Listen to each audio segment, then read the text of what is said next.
Yeah, bafethu another day, another dollar date bafethu every day at 5 a.m. bafethu. Yeah, last ofisini bafethu. Yeah, sikuyaqala sponsor khona. Leso siyasel bafethu. Siphethe neproduce elisha bafethu, Arthur bafethu.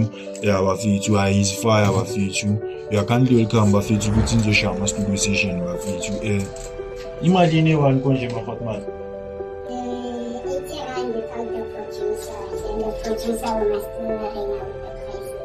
Uyezwa-ke mfethu nangayi bafethu itshezi bafethu laphimpa la ekhaya njengoba nibona sisayina ama-register bafethu siceda ukushaya isipani esibonakalayo bafethu bafethu siphusha umphando unice bafethu nani njengoba nizobona yabo bafethu buyani lapha emhlabeni nawo ama-analysis we-forex bafethu siya-analyzer for iviki ukuthi namhlanje sidrayiva maphi ama-quantum bafethu bafethu as you can see outhi yami la yaniscroll yanibonisa ukuthi sipana kanjani yangithola okunye senizokubona